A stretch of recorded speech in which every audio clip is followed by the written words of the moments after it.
Large parts of the world are faced with starvation, while others are living in abundance. The nations were promised liberation and justice, but we have witnessed and are witnessing even now the sad spectacle of liberating armies firing into populations who want their independence and social equality, and supporting in those countries by force of arms such parties and personalities as appear to be most suited to serve vested interests. Territorial questions and arguments of power, obsolete though they are, still prevail over the essential demands of common welfare and justice.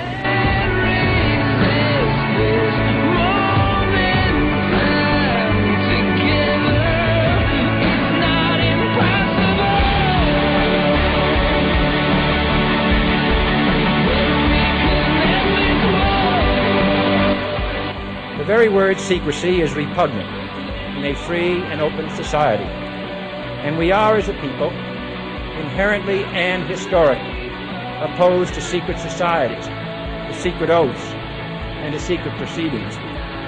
We decided long ago that the dangers of excessive and unwarranted concealment of pertinent facts far outweighed the dangers which are cited to justify it. Even today, there is little value in opposing the threat of a closed society by imitating its arbitrary restrictions.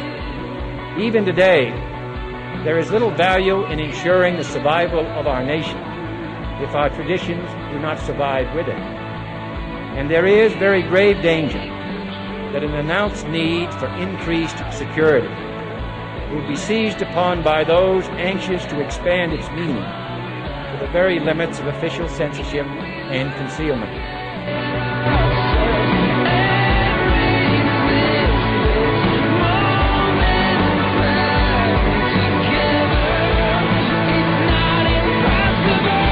And with a straight face, you're going to tell students that America is so star-spangled awesome that we're the only ones in the world who have freedom?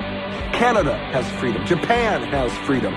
The UK, France, Italy, Germany, Spain, Australia, Belgium has freedom. So 207 sovereign states in the world, like 180 of them have freedom. All right. There is absolutely no evidence to support the statement that we're the greatest country in the world. So when you ask what makes us the greatest country in the world, I don't know what you're talking about.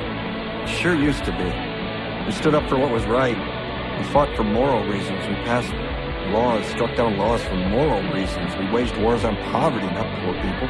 We sacrificed. We cared about our neighbors. We put our money where our mouths were, and we never beat our chest. We built great big things, made ungodly technological advances, explored the universe, cured disease, and we cultivated the world's greatest artists and the world's greatest economy. We reached for the stars, acted like men. We aspired to intelligence. We didn't belittle it. It didn't make us feel inferior. We didn't identify ourselves by who we voted for in the last election, and we didn't scare so easy. We were able to be all these things and do all these things because we were informed by great men, men who were revered. First step in solving any problem is recognizing there is one. America is not the greatest country in the world anymore.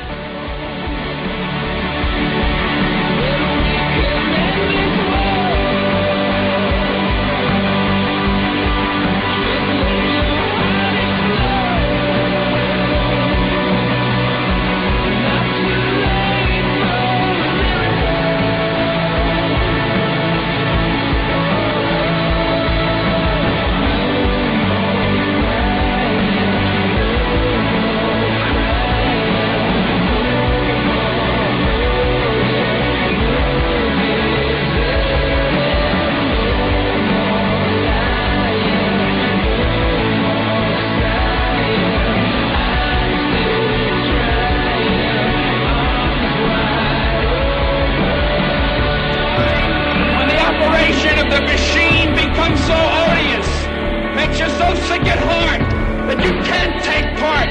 You can't even passively take part. And you've got to put your bodies upon the gears and upon the wheels, upon the levers, upon all the apparatus, and you've got to make it stop. And you've got to indicate to the people who run it, to the people who own it, that unless you're free, the machine will be prevented not working at all.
Dictator of Tomania, the conqueror of Austerlitz, the future emperor of the world. Speak. I can't. You must. It's our only hope.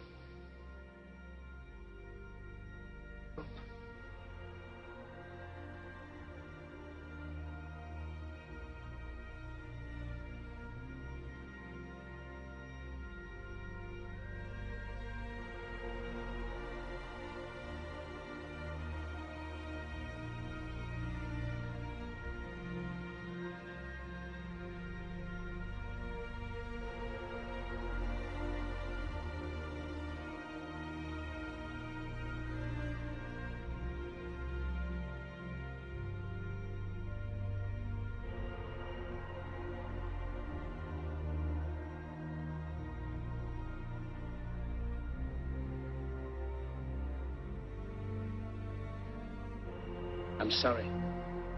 I don't want to be an emperor. That's not my business.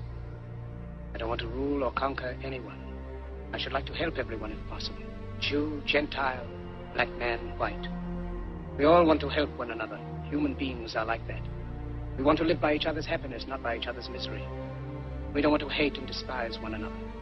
In this world, there's room for everyone, and the good earth is rich and can provide for everyone. The way of life can be free and beautiful. But we have lost the way. Greed has poisoned men's souls, has barricaded the world with hate, has goose-stepped us into misery and bloodshed. We have developed speed, but we have shut ourselves in. Machinery that gives abundance has left us in want. Our knowledge has made us cynical, our cleverness hard and unkind. We think too much and feel too little. More than machinery, we need humanity. More than cleverness, we need kindness and gentleness. Without these qualities, life will be violent, and all will be lost. The aeroplane and the radio have brought us closer together. The very nature of these inventions cries out for the goodness in men, cries out for universal brotherhood, for the unity of us all. Even now, my voice is reaching millions throughout the world, millions of despairing men, women, and little children, victims of a system that makes men torture and imprison innocent people. To those who can hear me, I say, do not despair. The misery that is now upon us is but the passing of greed, the bitterness of men who fear the way of human progress. The hate of men will pass, and dictators die, and the power they took from the people will return to the people. And so long as men die, liberty will never perish. Soldiers, don't give yourselves to brutes, men who despise you, enslave you, who regiment your lives, tell you what to do, what to think, or what to feel, who drill you, diet you, treat you like cattle, use you as cannon fodder. Don't give yourselves to these unnatural men with machine minds and machine hearts. You are not machines, you are not cattle, you are men. You have the love of humanity in your hearts. You don't hate, only the unloved hate, the unloved and the unnatural. Soldiers, don't fight for slavery, fight for liberty. In the 17th chapter of St. Luke it is written, the kingdom of God is within man, not one man nor a group of men, but in all men, in you. You, the people, have the power to create machines, the power to create happiness. You, the people, have the power to make this life free and beautiful, to make this life a wonderful adventure. Then in the name of democracy, let us use that power. Let us all unite. Let us fight for a new world, a decent world, that will give men a chance to work, that will give youth a future and old age a security.